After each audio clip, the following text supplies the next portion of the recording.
नमस्कार दोस्तों।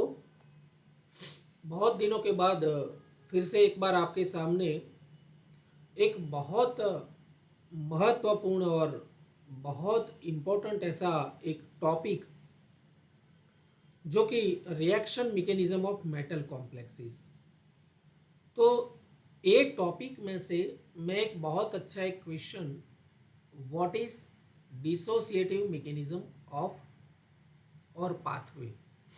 दोस्तों, reaction mechanism of metal complexes जो है उसमें लिगेंड रिप्लेसमेंट या फिर लिगेंड डिस्प्लेसमेंट रिएक्शन, यानी कि लिगेंड की जो अदला बदली होती है, फेर बदली होती है, ये कौन से मैकेनिज्म के जरिए होती है।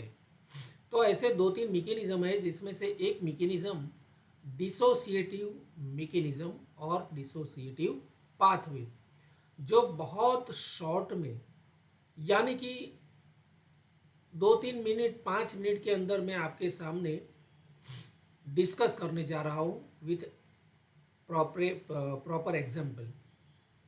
तो दोस्तों, प्रॉपर एग्जाम्पल के जरिए, इक्वेशन के जरिए मैं आज ये डिसोसिएटिव मैकेनिज्म आपके सामने क्लियर करने जा रहा हूँ। तो दोस्तों, आज का जो वीडियो है वो बीएससी सेमेस्टर 5 के केमिस्ट्री वाले स्टूडेंट्स को बहुत बहुत हेल्पफुल हो सकता है।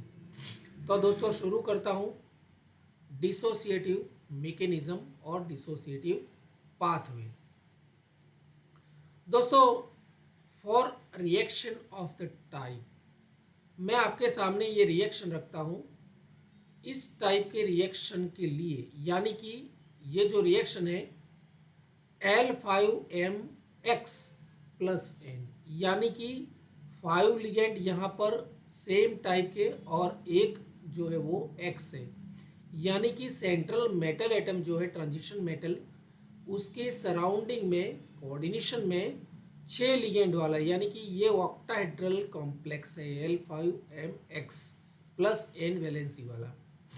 और उसके साथ अगर Y माइनस नाम का कोई अलग सा लिगेंड के साथ हम उस ये रिएक्शन करते हैं, तो L5My, यानी कि Y जो था वो it will be a part of this complex, while X minus will be replaced.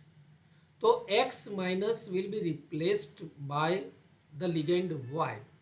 तो ये जो हमें प्रोडक्ट मिली, ये रिएक्शन पूरा हुआ दोस्तों, ये किस तरह का रिएक्शन है और किस मैकेनिज्म के जरिए ये रिएक्शन पॉसिबल होता है।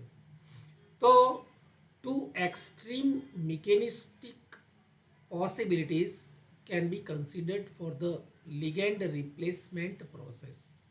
दोस्तों, इस तरह के जितने भी रिएक्शन है, उस रिएक्शन के बारे में मैकेनिज्म की जितनी भी पॉसिबिलिटीज़ है, उसमें ज़्यादातर 3 प्रकार के जो मैकेनिज्म पॉसिबिलिटीज़ एजम्पशन किए गए हैं, ये तीनों में से आज मैं एक मैकेनिज्म आपके सामने रखने का प्रयास करता हूँ, जिसको हम बोलते हैं डिसोसिएटिव पाथवे और डिसोसिएटिव मैकेनिज्म, जिसको डीपी बोलते हैं। The first of this is the dissociative pathway और डिसोसिएटिव मैकेनिज्म। सबसे पहला जो डिसोसिएटिव मैकेनिज्म कि जिसके जरिए ये माना गया है कि जिसके जरिए ये रिएक्शन पॉसिबल होता है, तो उसमें सबसे पहला वाला आज मैं डिस्कस करने वाला हूँ डिसोसिएटिव मैकेनिज्म। तो dissociative mechanism leading to an intermediate of lower coordination number, यानी कि इस मैकेनिज्म को अगर हम फॉलो करते हैं या फिर मानते हैं, तो स्कीम 1 के अंदर आपको देखने को मिलेगा कि उसमें एक इंटरमीडिएट जो कि लोअर कोऑर्डिनेशन, यानी कि 5 कोऑर्डिनेटेड एक इंटरमीडिएट के जरिए ये रिएक्शन कंप्लीट होता है। यानी कि फर्स्ट स्टेप के अंदर, रिएक्शन के फर्स्ट स्टेप के अंदर इंटरमीडिएट बनता है, क्योंकि उसका कोऑर्डिनेशन नंबर 5 कोऑर्डिनेटेड जो कॉम्प्लेक्स है वो, जिसको हम इंटरमीडिएट बोलते हैं, वो बनता है। और रिएक्शन के सेकंड स्टेप के अंदर हमें y के साथ दूसरा एक कॉम्प्लेक्स 6 कोऑर्डिनेटेड मिलता हुआ दिखाई देता है। यानी कि कुल मिला के ये रिएक्शन 2 स्टेप में खत्म होता है। दैट मीन्स द रिएक्शन में बी कंप्लीटेड इन 2 स्टेप। ठीक है, तो स्कीम 1 जिसको हम डिसोसिएटिव पाथवे बोलेंगे या फिर मैकेनिज्म बोलेंगे, तो इसमें L5MX प्लस N जो ये कॉम्प्लेक्स है उसका first step it will be slow, बहुत धीमी प्रक्रिया होगी फर्स्ट स्टेप के अंदर। तो फर्स्ट स्टेप में क्या होता है दोस्तों, कोऑर्डिनेशन स्फीयर में से x minus will be out of the sphere, x minus दूर होता जाएगा और जब वो कोऑर्डिनेशन स्फीयर से कंप्लीटली बाहर होगा तो हमें एक 5 कोऑर्डिनेटेड इंटरमीडिएट मिलेगा जिसको हम बोलेंगे L5M n+1 क्योंकि यहाँ x माइनस रिप्लेस हो गया, तो ये 5 कोऑर्डिनेटेड इंटरमीडिएट है। और प्रक्रिया जो रिएक्शन है उसके दूसरे स्टेप के अंदर L5M जो है वो y के साथ रिएक्शन करके y will be the part of this coordination sphere, यानी कि कॉम्प्लेक्स का पार्ट बनेगा। यानी कि रिएक्शन का दूसरा स्टेप है जिसमें अंदर दाखिल होने वाला ligand y minus will be a part of this complex या फिर will be a part of the coordination sphere. और देखते हैं प्रक्रिया की जो ये नीपज है, जो कि प्रोडक्ट है, वो अपने आप में 6 कोऑर्डिनेटेड यानी कि L5My प्लस N। तो दोस्तों यहाँ पर देखिए, in first step x minus will be replaced and in second y will be the part of this complex. So second step will be fast, very fast।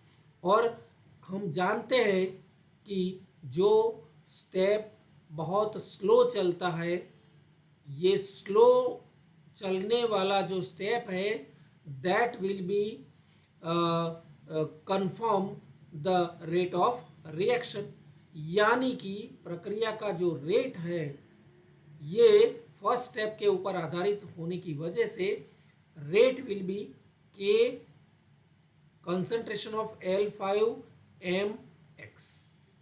ठीक है, तो यहाँ पर इसका जो कंसंट्रेशन है वो प्रक्रिया का रिएक्शन का वेग निर्णय यानी कि डिसीजन मेकिंग जो स्टेप है ये फर्स्ट वाला स्टेप बनेगा, क्योंकि दूसरा वाला स्टेप बहुत फास्ट है और हमें आखिर में प्रोडक्ट मिलेगी। और ये this is the rate of reaction. तो दोस्तों इस तरह से मैंने आज इस वीडियो में जो कि 3 या 4 तरह के जो मैकेनिज्म है ये कोऑर्डिनेशन केमिस्ट्री में, कॉम्प्लेक्स इसमें लिगेंड रिप्लेसमेंट की जो रिएक्शन है, लिगेंड की फेरबदली जो होती है, ट्रांसफर लिगेंड ट्रांसफर रिएक्शन जो है, उसके मैकेनिज्म के अंदर मैंने बताया कि 3 और 4 जो मैकेनिज्म है उसमें सबसे सरल और सबसे पहला मैकेनिज्म यानी कि डिसोसिएटिव मैकेनिज्म आज बहुत सरल भाषा में उदाहरण के द्वारा मैंने समझाने का प्रयास किया है। दोस्तों ये वीडियो अच्छा लगा हो तो मेरी चैनल को और इस वीडियो को बहुत बहुत लाइक कीजिए। अभी तक मेरी चैनल को आपने सब्सक्राइब नहीं किया है तो ज़रूर सब्सक्राइब कर दीजिए और आपके बहुत सारे ग्रुप में ये वीडियो को शेयर करना भी मत भूलिए। And wait for the mechanism associative and ID mechanism.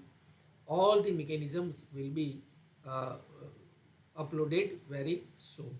धन्यवाद, नमस्कार।